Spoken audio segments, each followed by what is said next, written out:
Well, hello everyone again, and welcome to this grant information session for the Family Faith Everyday Peer Learning Grants, or cohorts. If you hear me call it a cohort, it's interchangeable with a peer learning group. There's a lot of cohorts out in the world, so I thought I was being clever by calling it a peer learning group, but it ended up like being confusing because people are like, what's the cohorts? But it's good to see you all, some familiar faces, some new faces. I'm so grateful for you and for the time that you're invested and investing in this opportunity today.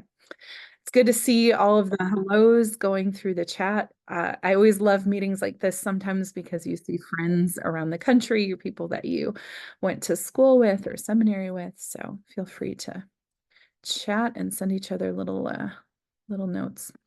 Okay, so I have a little PowerPoint for you.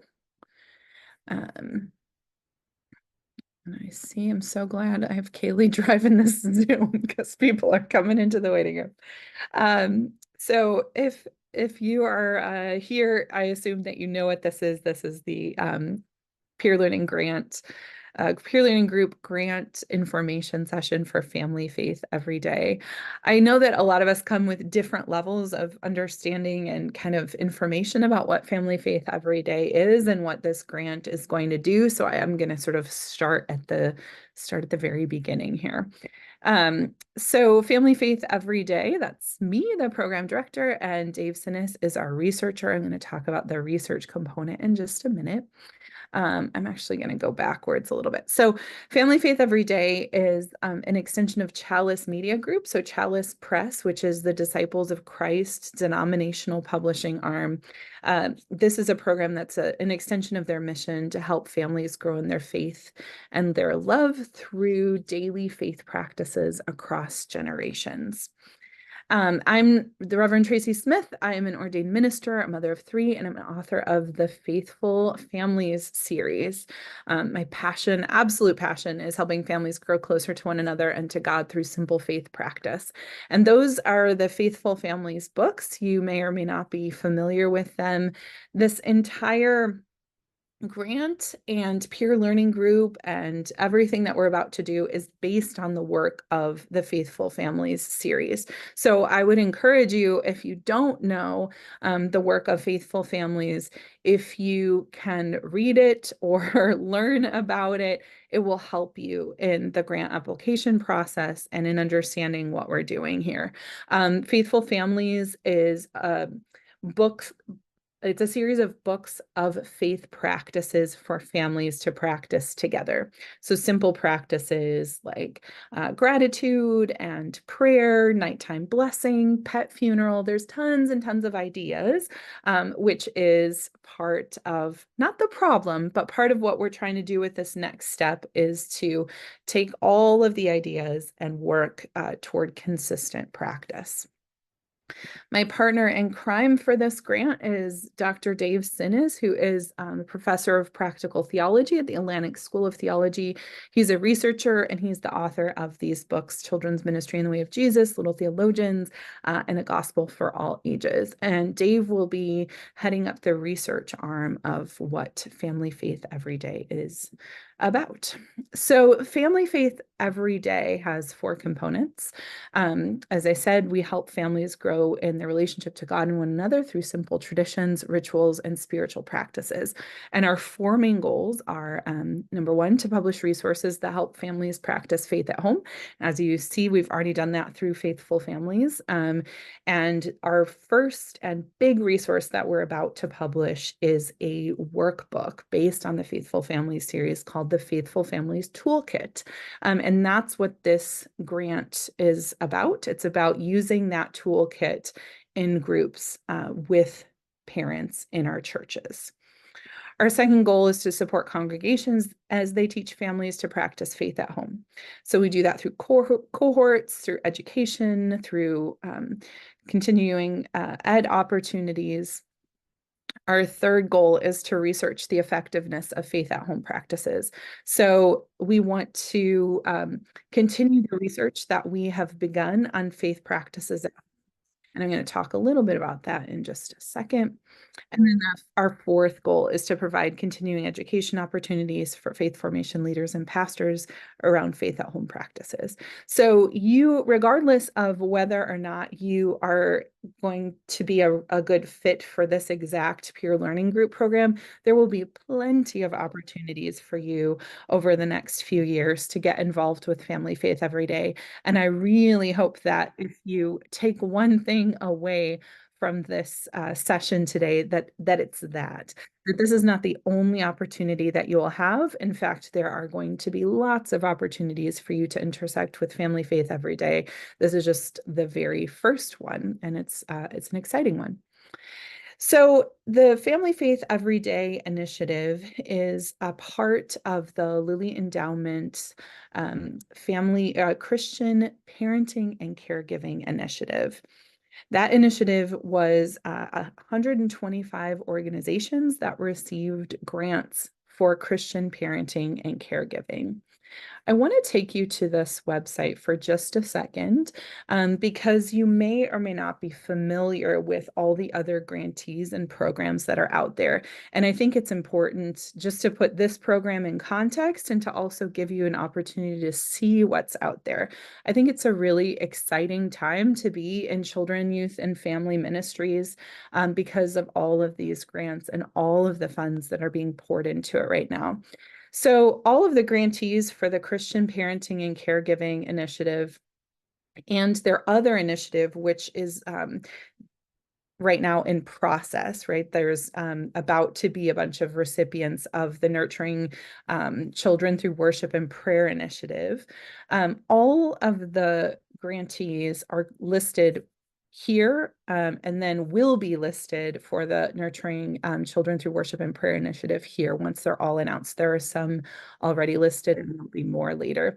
And I would encourage you, when you have a chance, to just go and check it out, see all of the grantees. You can search by your denomination. You can search by topic. There's a number of keywords that you might want to check out geographically, or the different types of programs. So I just say that because there are a lot of opportunities, exciting things happening for Christian parenting and caregiving right now. All right, let's go back to our... Oh man, I got to go back to my standby. Hang on. What happens when you do everything in your browser? All right. Back to it. Okay. So our peer learning groups are grants. So this is what we are all here to learn all about, which is why it's yay. So for these grants, each congregation will put together a parenting circle using our curriculum for children ages 0 to 3. That is the main to do, the first to do. If that sounds like not a fun thing to do, if you don't want to do that, this is not the program for you. The main to do is to get a group of parents and or caregivers together, parents of very young children, and we will help you do that. Ages 0 to 3. I'm going to talk in great detail about what I mean by parents of children ages 0 to 3, because it's maybe not as straightforward as it sounds. And then you will participate in our research. So both you and the parents and caregivers that you bring together will participate in the research. And then you'll receive individual and group coaching around faith formation at home. You'll also participate in 2 in-person gatherings, one in January of 2025, and then one at the end of our program 3 years later. You'll attend that concluding conference as well. And that's at the end of year 3, so 25, 26, 2027. It sounds like it's so far away, and it'll be here before we know it. So the benefits that each congregation receives is $15,000 over 3 years. So $5,000 per year over 3 years in order to support the goals of this initiative. You'll just submit yearly reports on what you do and how you use the money. And there's a broad leeway for how you can use it as long as it supports this program that we're doing. And then you'll receive individual coaching with me primarily, or one of our other experts quarterly. And then you'll have group coaching together again quarterly or more often as we need it, especially at the beginning. Each congregation will receive a resource library of the workbook, other books that we think will help the families in your care, other goodies and fun things. And then your travel to the in-person gatherings will be included up to, a set limit, right? So if you want to fly first class and eat caviar on the way, you can support that with the money that we give you, but we'll give you a reasonable stipend to get there and kind of a, normal way. um, and then the requirements for you. So you need to be able to participate in all of these things, participate in the individual coaching, group coaching, attend the conferences. You need to be able to bring together a group of at least 4 to 8 parents of children ages 0 to 3, representing at least 3 families. And you need to have relative stability in your program. So a reminder that grants are to congregations, not individuals. So I want to talk about each of these requirements just to make sure that it's clear exactly what I am trying to say for these.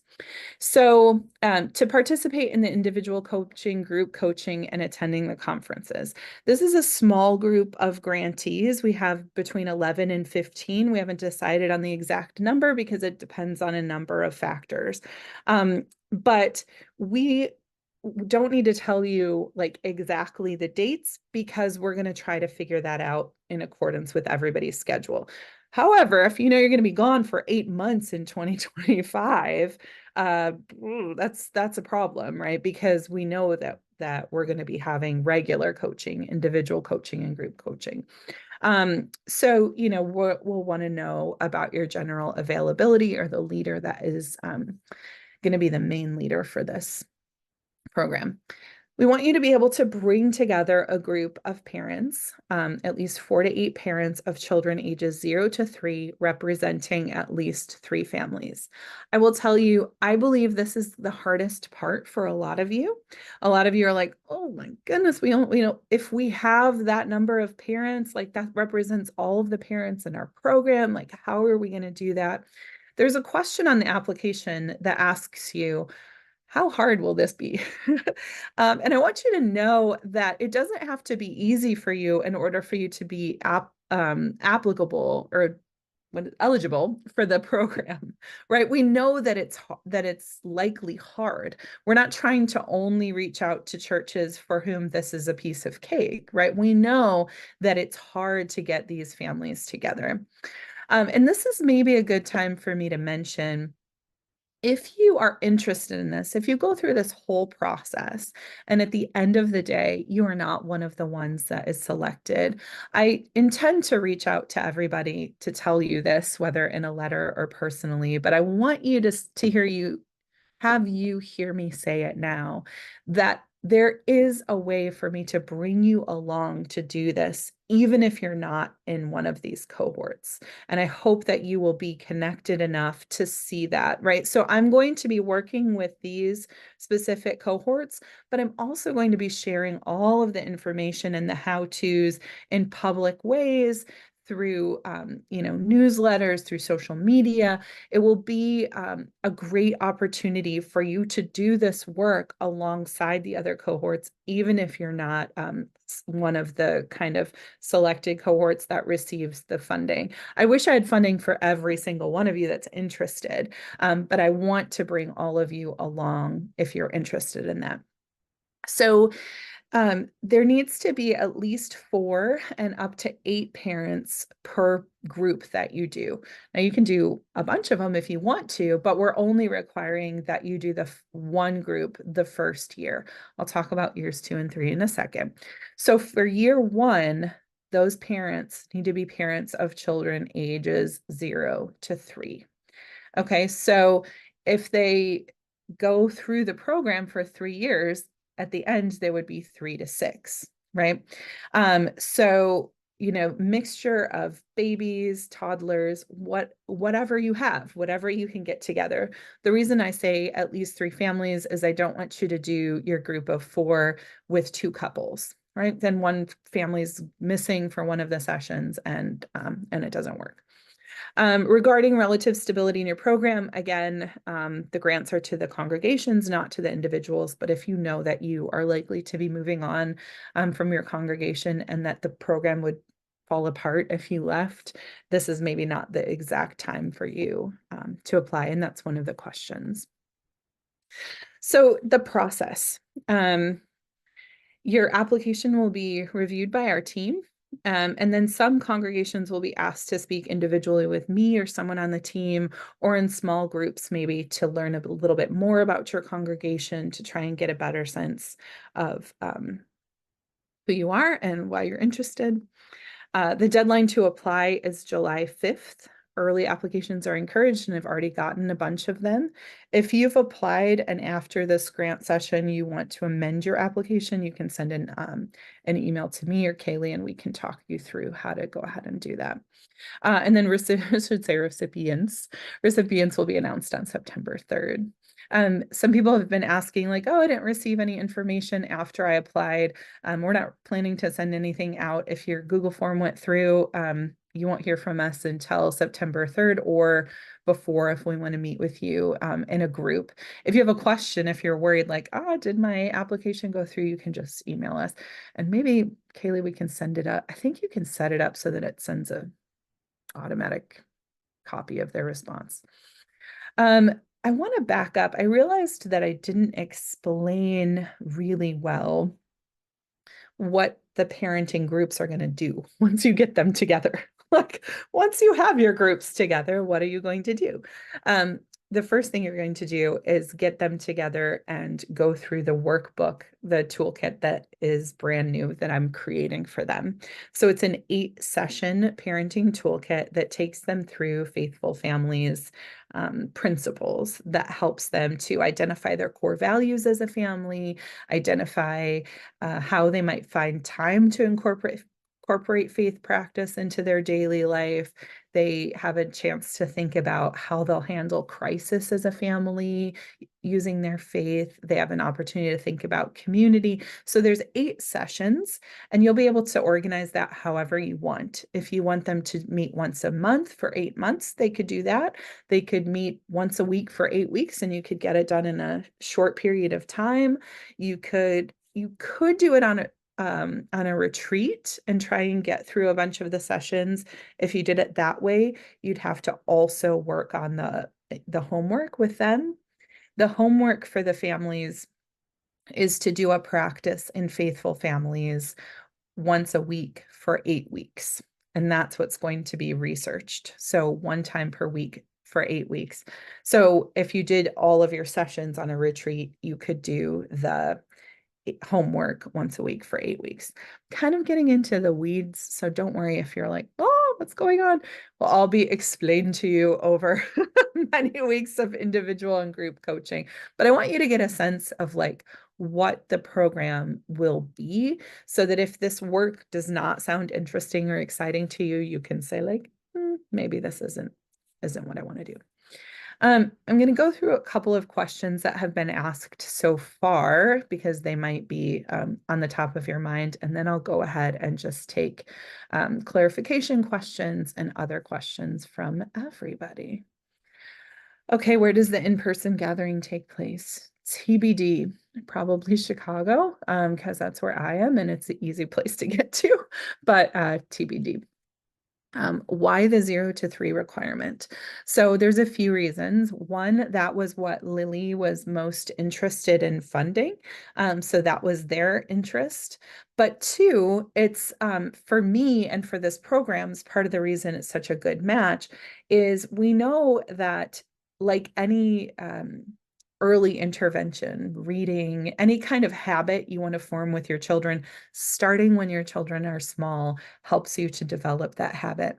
And so it gives us the opportunity to really focus in on some of the practices in faithful families that are designed as kind of habit formers, like a bedtime blessing, photo prayers, gratitude, nature walks. If you're able to set that time with your children, the hope is that that habit and that thinking through of how you will raise your children in faith can happen when the children are small. Also, from a practical standpoint, parents of babies and small children really need community. And it's a perfect time to try and get us together with other parents. And then the hope is that they will grow together maybe over time. I want to say a word about years 2 and 3, since you'll be with me for 3 years. So the first year is all about understanding what we're doing, getting that first group together and running your first parenting circle using the curriculum. And then years 2 and 3, I'm not going to say right now exactly what you're going to do, because part of what is going to happen in years 2 and 3 is going to depend on what you tell me about your group and how it goes and about your community. So I can imagine that some communities and some churches might say, you know what, this has been going great. The group really gelled. They want to keep moving. I want to work with you to keep these guys meeting on a regular basis and follow up with them. And in which case I'll say, great. And we'll keep coaching and talking about how to do that. Some of you might say, you know what, people moved on, they moved, it kind of fell apart. I want to give it another go. I want to try it again, in which case you can do that. Some of you might have capacity and staff and the ability to run a second group of through the program while also maintaining your first group, in which case that's also amazing too, right? So I don't want to say exactly what you have to do for years 2 and 3, other than to stick with the program and to stick with us. To that point, if you decide to drop out for any reason, or if you're not able to complete the requirements, we would just drop the kind of corresponding benefits and money with that. So, you know, if you did year 1 and received the $5,000 and couldn't complete years 2 and 3, we would drop you, but then your church wouldn't receive the funding. My hope would be that if you were to move on, or if there was some kind of challenge, we'd be able to just keep you in the program for years 2 and 3. But that's what would happen in the event that you weren't able to kind of complete the program. Since it's 3 years long, what do you mean by 0 to 3? Because then at the end, it'll be 3 to 6. I think I just kind of addressed that, right? So, you know, if you're starting out year 1 with all 3-year-olds, you know, that's kind of on the fence for me. I would love for you to have some baby and 1-year-old parents at the start, but it's not a hard requirement, because it's okay. It's okay with me if we're bringing them up to 6 years of age at the end. What other opportunities will there be through Family Faith Every Day? So, like I said, when this workbook comes out, the toolkits, I fully intend to make sure that absolutely anyone that wants to do this with your parents has all of the resources and tools to be able to do it, regardless of whether or not you are in this specific circle. I plan to gather you together for, you know, coaching and workshops. It'll just be a little less intense and a little more informal. And maybe you decide, like, actually, that's what I want to do. Or maybe you'll decide that through the process. I don't know. But hopefully you feel like, okay, no matter what, you'll be able to do this program. It's really exciting. What denominations are included? People have asked if you have to be disciples, since Chalice Media is a disciples denomination, and the answer is no. We're open to all mainline denominations. Can church preschools apply? Not directly. These grants are for churches.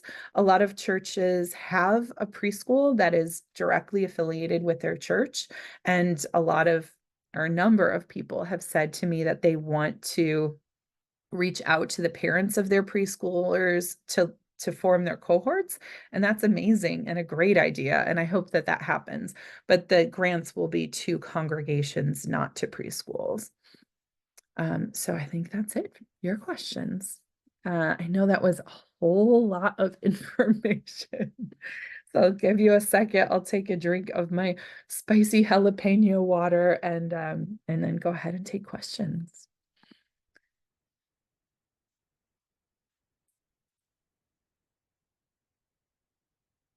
Any questions? Any questions in the chat? Yeah, we have a few, Tracy, we have a few questions in the chat. Do you want me to read them to you? Would that be? You can, that would be great. Yeah, let's do that. So Alyssa had a question kind of going on with the preschool. She said, my congregation has an early child care center and a lot of the parents do not attend church, but would those families be eligible as well as church members? Yeah, that would be great.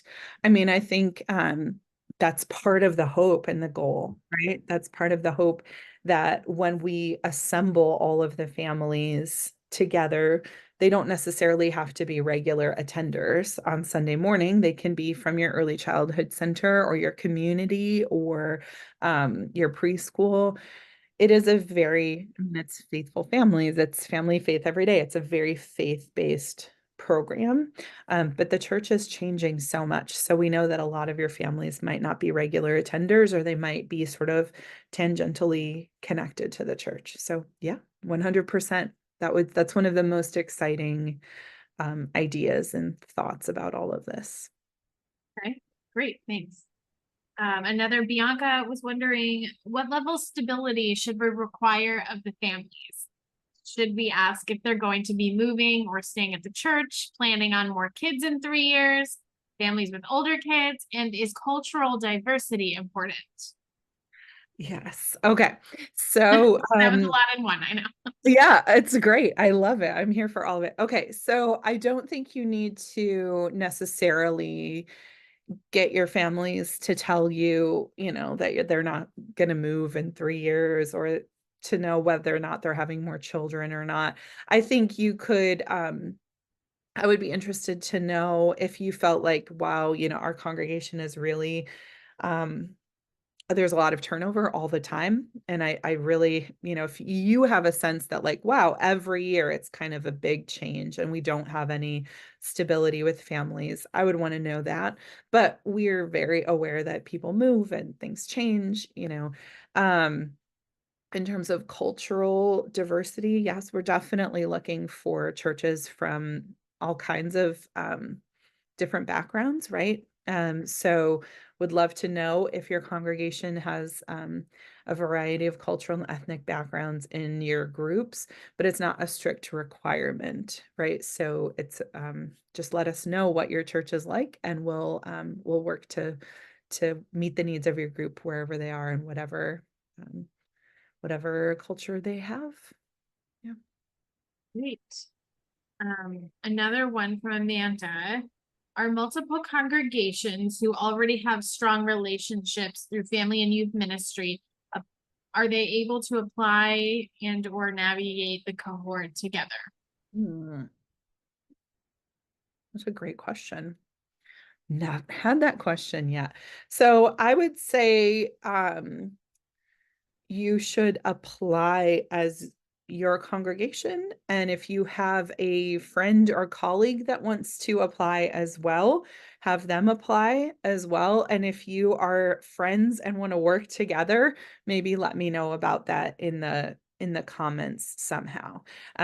We don't really have it set up such that it's kind of like for two churches together, but that's a really interesting and creative idea. And I'm excited to hear about it. But I would say the best way to do that, if that's your vision, would be to either pick one of you or have both of you apply, and then make a little note of that in the comments.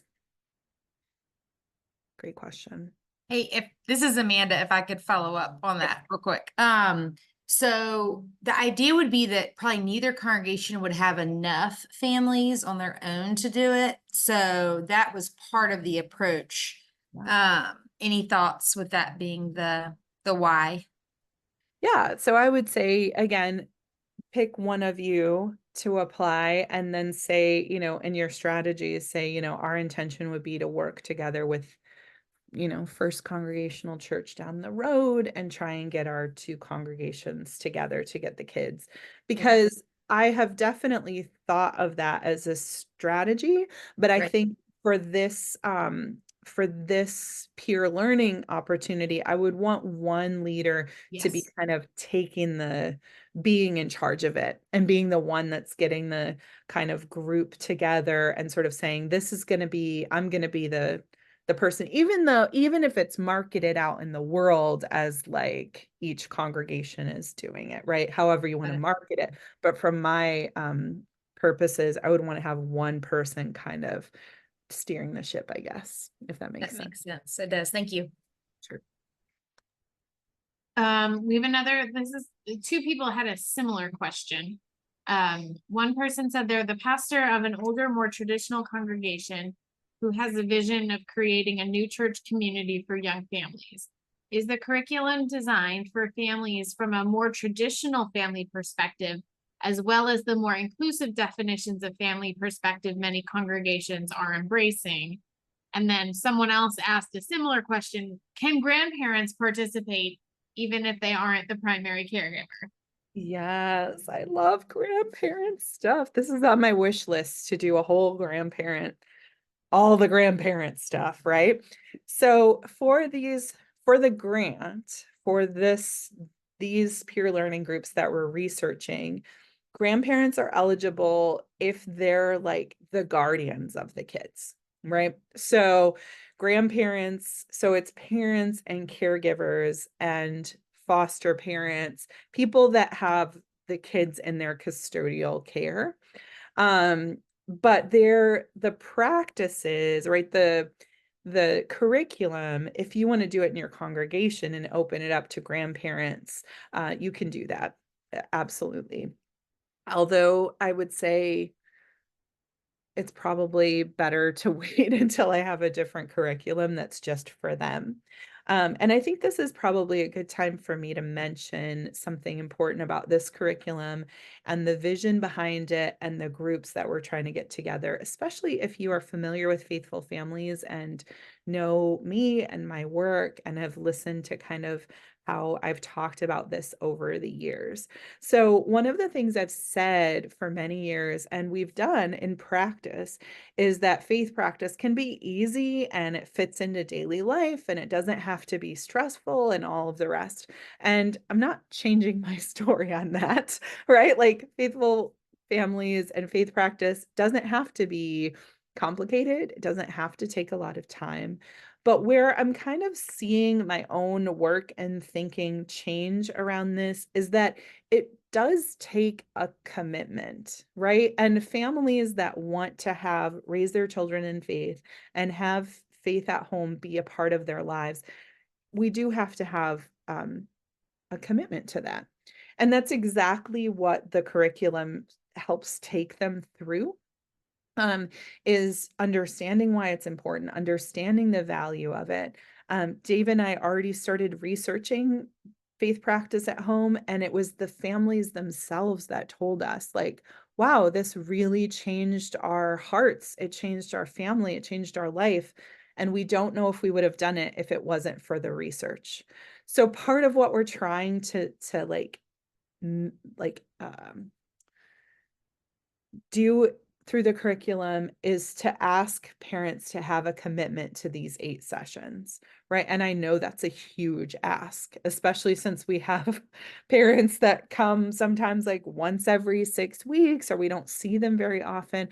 That's part of why for these peer learning groups, why there is that financial component, right? Because you might have to throw everything at it to get parents to these 8 sessions. You might want to do childcare, reimbursement for them. You might want to have paid childcare. You might want to do food. Might want to have a retreat. You might want to pay for gas if that's needed in your community. That's why there is the financial piece for the smaller group. We know it's a big commitment. I know that I went off on a little bit of a tangent there, but I see some other questions. Yep. So Dawn was wondering if it's possible for a team approach to the parenting circle and coaching. For example, is it possible to have a preschool ministry leader, a children's worship leader, a counselor, a pastor, and some combination?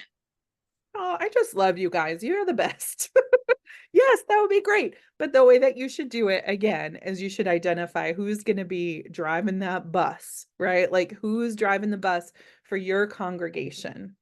And if, as we talk about it, if you as the bus driver say the way that we're going to make this happen in our church is we're getting everybody together, I just want to know who is the main one leader. Great.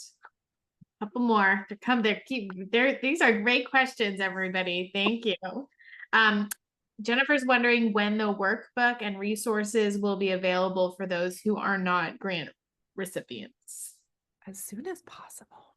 Yeah. So it'll be available to everybody all at the same time, right? So when the and I shouldn't say that as if it's set in stone, but that's the plan, right? So the plan is that when it's available, it's going to be available for purchase and for the peer learning groups. So hopefully by January of 2025 is our hope. Another question. Does the program curriculum allow for families to join in the middle? Or is it important for study purposes that we stick with a cohort from the beginning? Yes. So the program is designed to be 8 sessions, closed group, not jumping in and out. It makes me so nervous to say that, but that's how it's designed. Like it does go against a lot of what I normally do, both as a pastor and in this space. I've often said like, oh, come when you can. Don't worry if you miss things. This program's a little different, where the whole message is we want you to come for everything. Every session is important. Obviously, family goes on vacation or something happens or somebody's sick and they miss it. But honestly, if you're doing it through my cohort thing, if somebody misses it, I'm going to try and get you to get that family to catch up on that each lesson.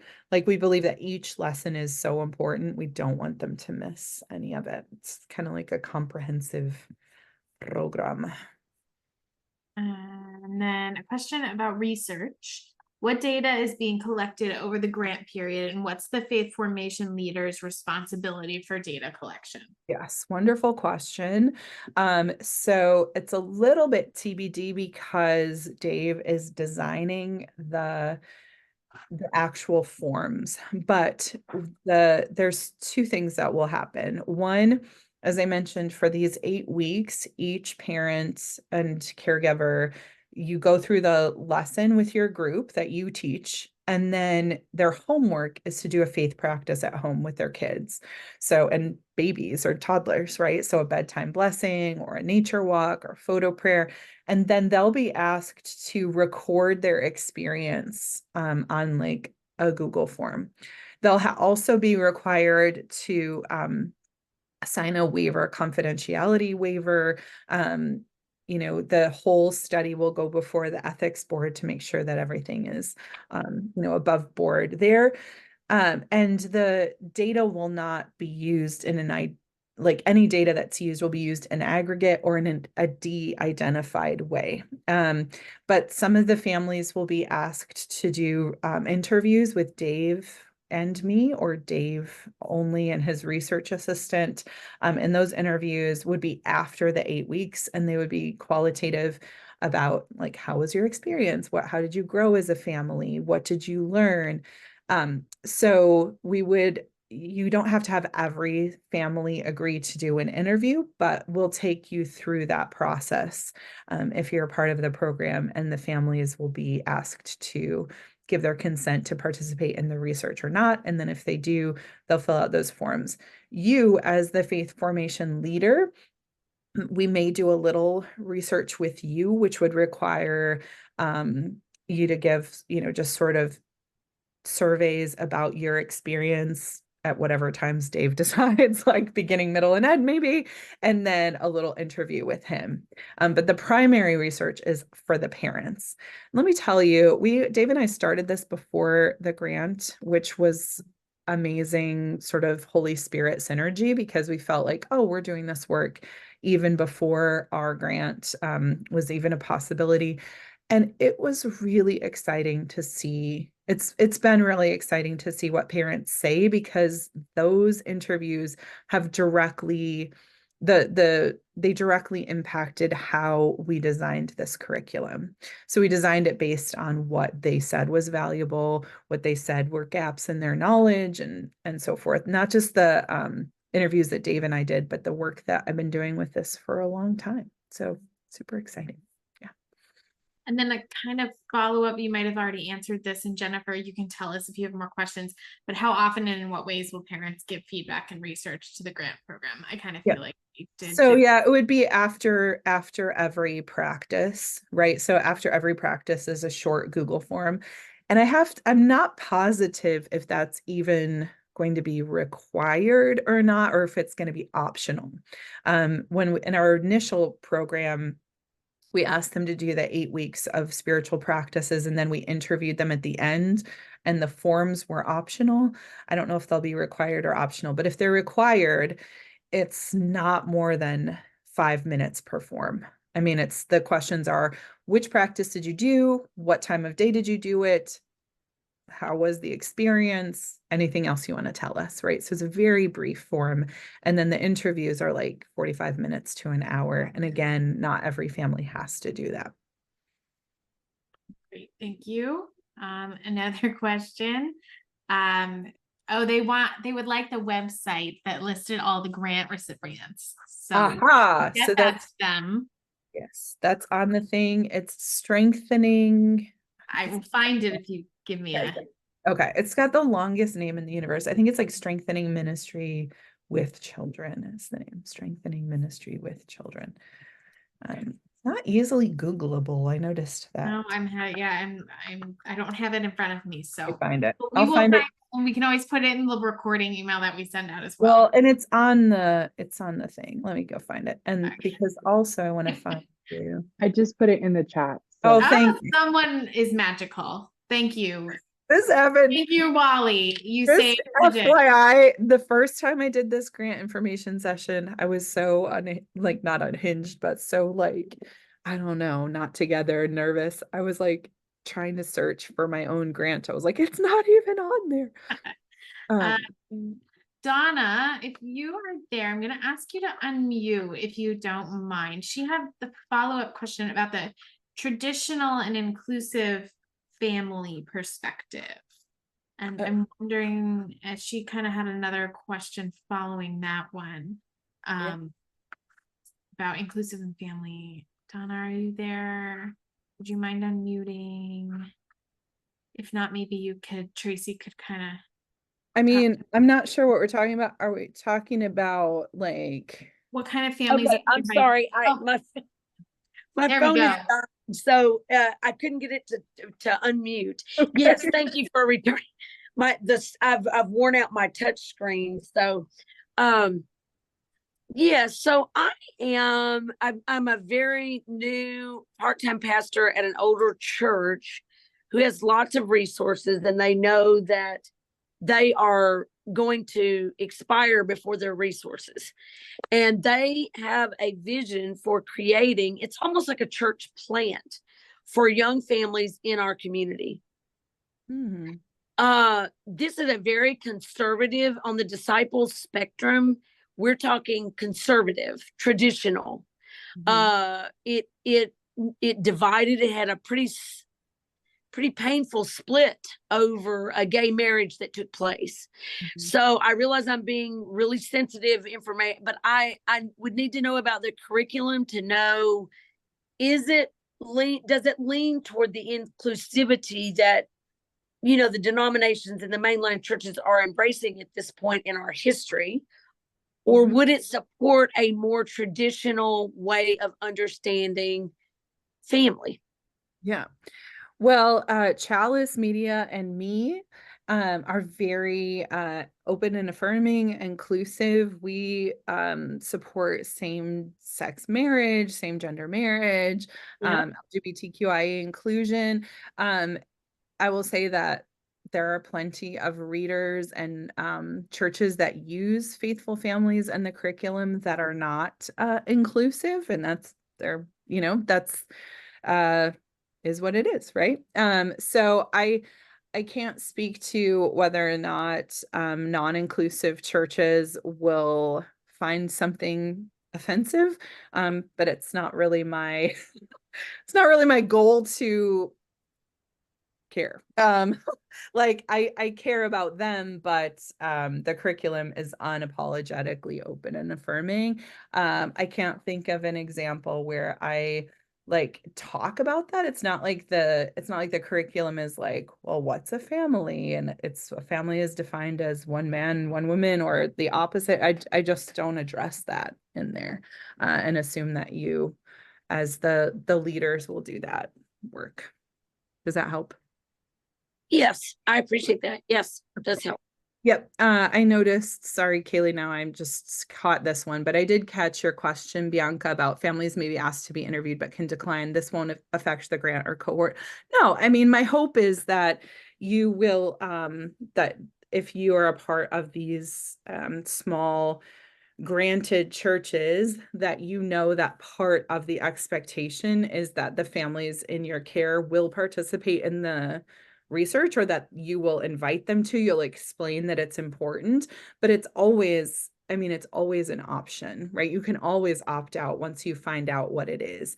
But I wouldn't want you to approach it with your families like, oh, there's this research, but don't worry about it. You don't have to do it. I would want you to approach it with your families as like, this is an important part of what we're doing, and we're expecting and hoping that families will participate in the research. And of course, if for any reason you're not comfortable, you can always opt out, right? So not a sort of like, hey, whatever, but if you had your families, 5 families, and 3 of them wanted to do the research and 2 opted out, that would be fine. If all of them opted out, I would wonder why, maybe. Great. Does the main leader have to be a congregational or a staff member? Can it be a lay leader? It could be a lay leader. I would want to know about that if you if that's the direction that you were going. Just because I mean, I know our volunteers are really committed, but that's a very heavy lift for a congregational lay leader to participate in all of the work that's involved. There's a question here about family with older kids. With Yeah. younger kids too. It doesn't matter if it's a family with older kids, and in my experience, some set family routines already. Would you prefer just families whose oldest kids are 0 to 3? No, I mean, if they have like, say they have a 9-year-old, a 7-year-old, and a baby, they're eligible, and that would be fine with me. And I think that a person in that dynamic might have a lot to offer to your group. So yeah, that's fine. Outside the grant, will the workbook/resource/curriculum be easy applicable to elementary age families? If that's the population, we can get more participation. Yeah, absolutely. Right. So outside of this, these peer learning granted groups through Family Faith Everyday, the curriculum is designed to be used with parents of all ages, but again, with maybe a special eye of 0 to 3, but school age children, again, you have a lot more flexibility if you're doing it outside of this granted program. And also, I mean, you have that flexibility to do it as well, right? If you have the capacity and you want to do 2 groups, that would be great. I think we answered. Oh, someone, if they're wondering if they would like to revise their application, how would they do that?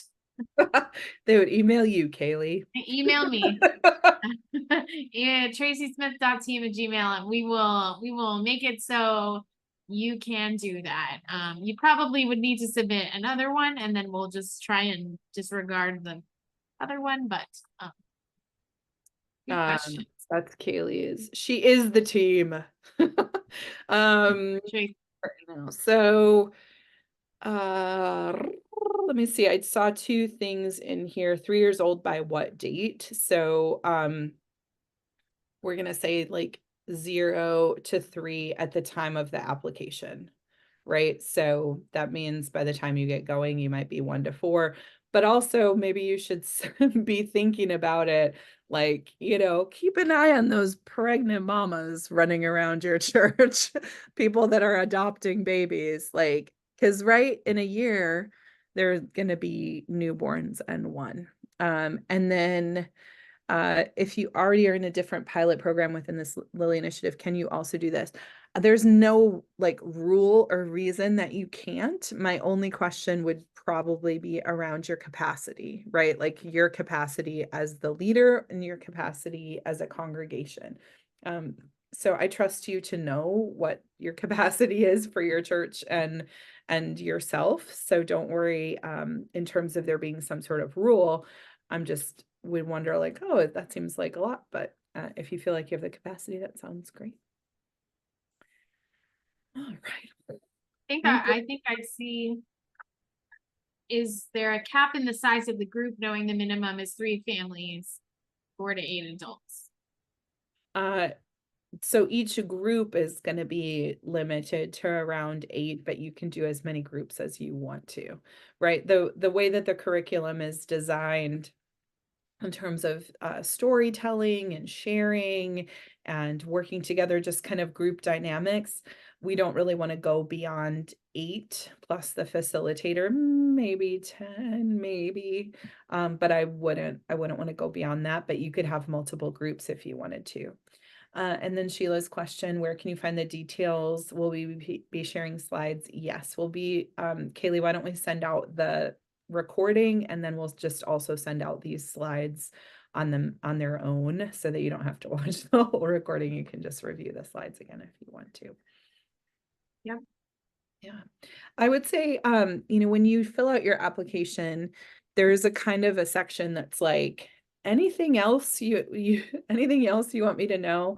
And that's where I would put all of these things that you talked about. Like, this is my vision. This is how I would do it. These are my questions. Because like I said, the process is going to be to go through all the applications, get to know you, get to know your churches, and then we'll make our selection for the groups. And like any granting program, there could be plenty of churches that are really, really great fits for the program.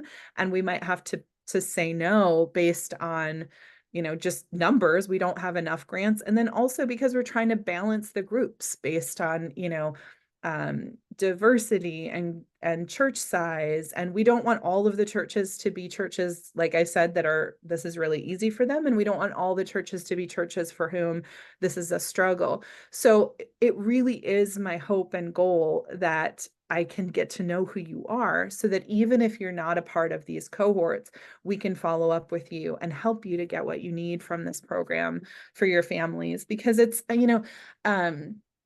the money component is great and it's a gift and it will help you to run this program, but it's the way the program is designed. You don't want to do the program for the money because it's just too much work. It's just too much work for the money. The money is there to support this program and to help you facilitate it. But on one, there's a sense in which the funds are not enough to help you do what you need to do. And there's also a sense in which you can easily do the program with just the workbook once we get it out into the world. Does group gatherings meet for an hour or longer? So the group gatherings are 75 to 90 minutes. The absolute shortest you can do it is in 75 minutes. And that's if you get everybody there and you're like, go. I prefer you to do 90 minutes so that you have a little bit of like breathing at the beginning and just chatting.